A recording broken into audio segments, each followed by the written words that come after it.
My channel. তোমরা সবাই কেমন আছো? আশা করছি সবাই খুব ভালো আছো, সুস্থ আছো। আমিও খুব ভালো আছি, সুস্থ আছি।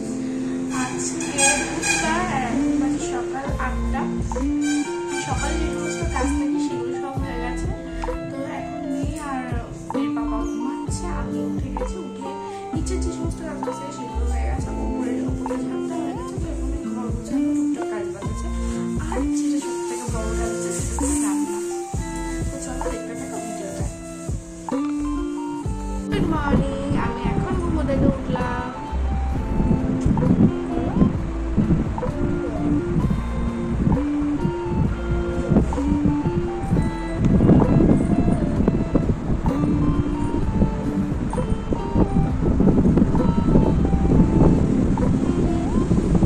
হাই বলো তো, হাই। হাই সবাইকে।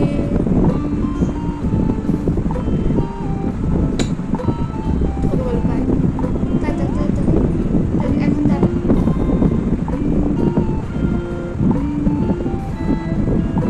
কি দেখছো বাবু?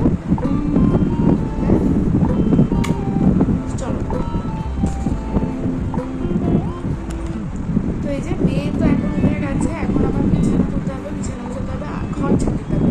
কারণ সকালবেলা যেহেতু পাখা চলে এর জন্য ঘরটা ঝাড় দিতে পারি না। আর পাখা বন্ধ হলে আমার মেয়ে সঙ্গে সঙ্গে উঠে যাবে। এর জন্য ঘর এখনো ঝাড় দেয়নি, তো ঘর ঝাড় দেওয়া আর বিছানা তোলাটা বাকি আছে। আর তারপরে মেয়েকে খাওয়াবো। তো এই যে সোনাকে এখন আমি নিচে নিয়ে যাচ্ছি, নিচে নিয়ে যেয়ে ওকে পুরো ফ্রেশ করে তারপর ওকে খাইয়ে আর এই যে বসিয়ে দিয়েছি খেলনা দিয়ে দেবো, ওর মতো একটু খেলতে থাকবে। তারপরে আর আমি এদিকে রান্না করবো, কারণ ও যদি একটু খেলাধুলা করে এই খেলাগুলো দিলে না ও খেলাও করে, এর জন্য আমার অত একটা অসুবিধা হয় না। ও সব একটা একটা করে বের করবে, আবার ওর মধ্যে রাখবে, খেলবে। আর আমরা ওইদিকে রান্নাটাও করে নিই। আমি আর মা থেকে অবশ্য তার মধ্যে আমিও মাঝে মাঝে ওকে ধরি, মাও মাঝে মাঝে এসে ধরে। তো যাই হোক, আমি রান্নাটা বসিয়ে দিয়েছি। আজকে রান্না করব ট্যাংরা মাছ দিয়ে আলু দিয়ে আদা জিরা বাটা দিয়ে ঝোল। তো এটা একদমই সিম্পল রান্না। ট্যাংরা মাছগুলোকে ভালো করে ভেজে নেবো। আর ট্যাংরা মাছ ভাজতে গেলে আমার কিন্তু খুব ভয় লাগে, কারণ ট্যাংরা মাছ প্রচণ্ড পরিমাণে ফাটে। দেখতেই পাচ্ছ আমি ট্যাংরা মাছগুলো দিয়ে ঢেকে রেখে মানে আরও 1 মাইল দূরে চলে যাচ্ছি, কারণ আমার প্রচণ্ড পরিমাণে ভয় লাগে। আর এদিকে আমি মশলাটার জন্য গুছিয়ে নিচ্ছি। মশলাতে দেবো টমেটো, আদা, জিরে আর ধনে আর হচ্ছে শুকনো লঙ্কা। আর এই মাছে কিন্তু আবার খুব একটা বেশি ঝাল দিতে নেই, মানে ঝাল খুব একটা বেশি, মানে আমরা যেহেতু বেশি একটা ঝাল খাই না, আর এই মাছটাতে বেশি একটা ঝাল দিও না। কিন্তু এই মাছের কিন্তু ঝোলটা খুব সুন্দর লাগে খেতে। আমার মাছগুলো খুব অত একটা পছন্দ হয় না, কিন্তু মাছের ডিমগুলো ভালো লাগে আর ঝোলটা খুব ভালো হয়। তো যাই হোক, মাছগুলো ভালো করে ভেজে নিচ্ছি। ও আর হ্যাঁ, এই মাছ কিন্তু খুব একটা মানে কড়া ভাজা যায় না, তাহলে আবার শক্ত হয়ে যায়। আমার মানে মা মানে শাশুড়ি বলে যে এই ভাজগুলোকে মোটামুটি ভাজতে হয়, খুব বেশি ভাজলে পরে। তো মাছগুলো একদিক দিয়ে ভেজে নিচ্ছি, আর একদিক দিয়ে আমি মশলাটা মিক্সিতে করে নিচ্ছি।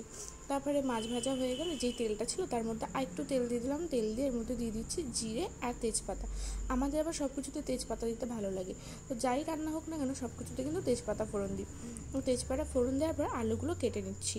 আর এই মাছের ঝোলটা হচ্ছিলো একবেলার জন্য অল্প মাছের ঝোলই ছিল। তো আলুগুলো ভালো করে লাল লাল করে ভেজে নেওয়ার পর আলুতে একটু নুন হলুদ দিয়ে দিয়েছিলাম। তো ভালো করে ভাজা হয়ে গেছে। তারপরে দিয়ে দিচ্ছি মশলাটা। ওই যেই মশলাটা আমি মিক্সিতে করে নিলাম সেই মশলাটাই দিয়ে দিলাম।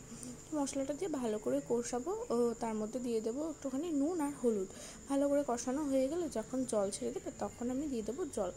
আর জলটা কিন্তু দেখতে পাচ্ছ মিক্সিটার মধ্যে অনেকটাই মশলা লেগে রয়েছে, এর জন্য মিক্সির মধ্যেই জল দিয়ে সেই জলটাই আমি দিয়ে দেবো, তাহলে মশলাটাও নষ্ট হয় না, দেওয়া হয়ে যায়। আর আমার কিন্তু আবার জিনিস নষ্ট করতে খুব খারাপ লাগে।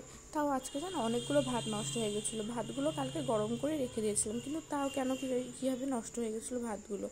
তো যাই হোক, আসলে কি বলো তো, ভাতগুলো না ছিল আগের দিন ফ্রিজে রাখা ছিল, তো সেই ভাতগুলো কালকে রাত্রে যে ভাতটা রান্না করেছিলাম তার মধ্যে মিশিয়ে দিয়েছিলাম, এর জন্য বোধহয় রাত্রিবেলা আর ফ্রিজে রাখা হয়নি আর ভাতগুলো নষ্ট হয়ে গেছে। তো যাই হোক, কথা বলতে বলতে আমার এদিকে দেখো মাছের ঝোল কিন্তু হয়ে গেল। তো মাছের ঝোল রান্না করে আর ওইদিকে রান্না করেছিলাম ওলকপির পাতা বড়া। তো ওটা মা করছিলো, এদিকে আমি মেয়েকে স্নান করে নিয়ে আসলাম। আর ও স্নান করানোর পর ওকে স্নান করে খাইয়ে ঘুম পাড়িয়ে দেবো। আর ওইদিকে মা বড়া করছে। আর হয়েছিল আজকে টক। আমার মেয়ে যদি একবার স্নান করতে বসে না আর একটু উঠতে চায় না। ও খুব পছন্দ করে স্নান করতে। গামলার মধ্যে বসলে গামলা ধরে নিয়ে বসে। এই যদি আমি ওকে উঠিয়ে দিই এর জন্য গামলাটাকে একদম শক্ত করে ধরে তাই বসে।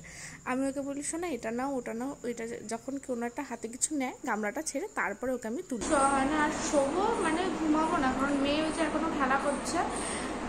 ওর একটু ঘুম নেই, ওর ঘুম কমপ্লিট করে নেয়, কিন্তু আমার ঘুমের সময় ও জেগে থাকবে, এটা হচ্ছে মেন কথা।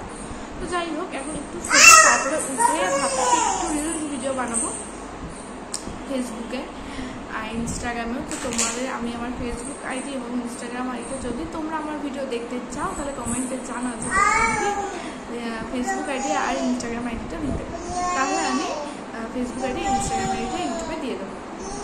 তো একটুখানি শুই, তারপরে রাত্রে সন্ধ্যাবেলা চা তো চলো। আর আমার মেয়ের তো বাচ্চার গলা শুনতেই পাচ্ছ, ও হ্যালো বলছে। তো দেখতে থাকো ভিডিওটা। যাই হোক বন্ধুরা, ভিডিওটা বেশি বড় করলাম না, সবাই ভালো থেকো, সুস্থ থেকো।